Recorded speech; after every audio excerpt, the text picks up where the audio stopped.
Many pilots are secretly fearful of the forward launch. After qualifying, many of us use the reverse launch more often.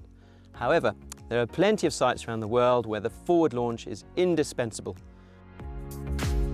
In this video, how to master the forward launch.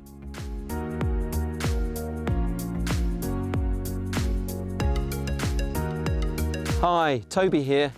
By becoming confident with your forward launch, not only will you be a safer pilot, you'll also allow yourself more mental space to focus on other aspects of your flight, like where the first thermal might be. In this video, we're going to talk about the importance of site selection, how to set up your wing for a perfect forward launch, and the 4 phases of the forward launch.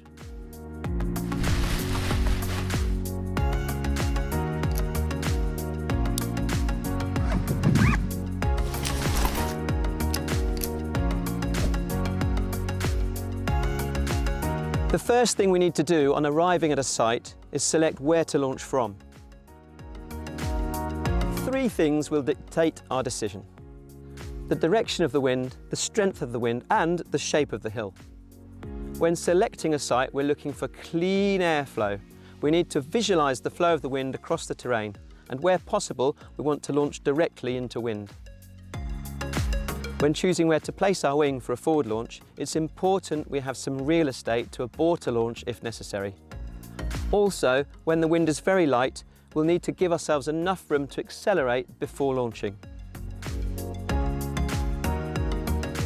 Now let's talk about something that's so important, and yet often it doesn't get the attention it deserves. That's how to set up the wing. A good wing setup will dramatically increase your chances of a clean forward launch. As simple as this sounds, a poor wing setup is one of the main reasons some pilots struggle with their forward launch. If the wind is very light, say 1 or 2 kilometers per hour, the wind direction becomes less important and the shape of the hill starts to become the deciding factor.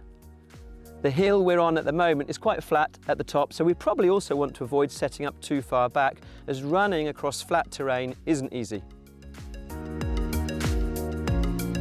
The key to success is that we need to bring the centre of the wing up first. This avoids one side of the wing catching the air early, causing the wing to career off to one side. Here's what the wing shape should look like. What's clear here is that when we come to launch, the centre A's will engage first. It's important to check that the centre A's are the only ones under tension, so that the centre of the wing comes up first. The span width tension is often ignored, even by some instructors. The thing is that as you inflate your canopy, not only is the air flowing into the cells along the chord, but also flowing between the cells across the span of the wing. Ideally, as we inflate the canopy, we want to increase our chances of the wing building across the span symmetrically. Having some tension across the leading edge will further increase the chances of your wing inflating symmetrically. You can have the centre of the leading edge sit up by reaching inside the middle cells and putting back on the top surface of the wing. Again, this will increase your chances of a clean forward launch. One last thing before we go through the 4 phases of a forward launch, and that's how to hold the risers. First, pick up the brakes. To get this right every time and avoid taking off with twisted brakes, start at the carabiners. Make sure there's no twist on the carabiner, and then with the rear risers hanging down, also ensure there's no twist in the rear riser as you pluck off the brake. You can now hold the brake out to one side and make sure it's free running. When we take the A risers, we need to reach around such that the other risers fall inside our elbow, and then check. Check by looking over your shoulder. You should see A lines running freely from your hand directly to the leading edge of your wing. Do this for both sides, and once again you can also check that the centre A's are the only A's under tension. Now find the centre of your wing by gently shifting from side to side until you feel both halves of the wing under equal tension. Remember also to keep your hips square and parallel to the wing.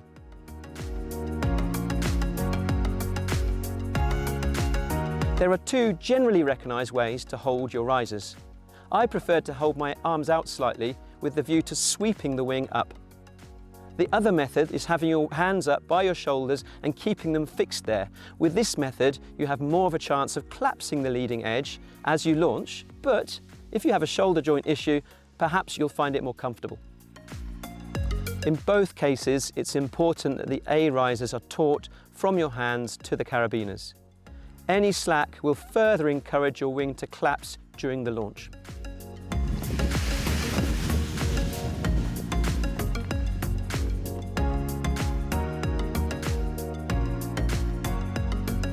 The first phase is cupping the air. Rock back and then rock forwards, accelerating progressively. For the first half second, don't go full power. The wing needs a moment to cup the air. In this phase, we're trying to encourage the leading edge to lift off the ground from the centre. As the wing starts to lift off the ground, we should now continue to accelerate such that the air flows into the wing cleanly. Here's 3 ideas to help you perfect this very important phase. 1, don't hesitate. Accelerate and commit. Any hesitation will see the wing pause and possibly drop back. 2nd, remember to lead from the hips. All the energy should be coming from your body moving forwards with your hips square. Don't try to force the wing with your hands. Your hands are only there to help guide the wing into the air. The main power should come from your body, not your hands. Thirdly, don't focus too much on finding the middle of the wing, but if you notice an asymmetry, try to move laterally towards the centre, remembering the most important thing is to keep that forward momentum going. Once the wing has accelerated all the way overhead, we can release the A risers and check the wing's momentum by applying brakes. It's important to stop it flying past you, so once it's overhead, a fairly quick and potentially deep brake input might be required. Don't be tempted to look at your wing. Pilots that look at their wing tend to lean backwards as they pause to look. This unloads the wing and often results in an out-of-control launch. Having caught the wing overhead, we can now start to release the brakes again progressively as we move into phase 4. In phase 4, we need to rotate and accelerate. Some pilots were taught to run in an upright position. This old technique makes it very hard to find the traction on the ground and also makes it harder to load up the wing. By rotating around the hang points or carabiners, we're better able to load the wing as we push onto the chest strap. Our upper body is now leaning forwards and our legs are behind us, allowing us to drive the wing forwards. This is important for 2 reasons. First, a loaded wing is less likely to collapse, and second, the more loaded it is, the more responsive it will be to any steering corrections that you might need to make. As you accelerate, more of your weight will be supported by the wing, which in turn will make the wing fly faster. So keep accelerating and accelerate smoothly as you manage the speed of the wing. And remember to look where you're going. Avoid jumping, which unloads the wing. Rather, take big steps and commit. A final thought, if you're launching from a steep slope, your wing should be parallel to the terrain and not vertically above you. As always, practice makes perfect. When we teach this technique at our school, we film our students. This really helps them to visualize and improve their technique. If you practice, maybe think about having someone film you. Even send us the footage if you're looking for some feedback. I'd love to hear from you if you have any other ideas or thoughts about the forward launch. Please slap them in the comments section below. Until next time, here's wishing you clean and confident forward launches and, of course, as always, happy landings.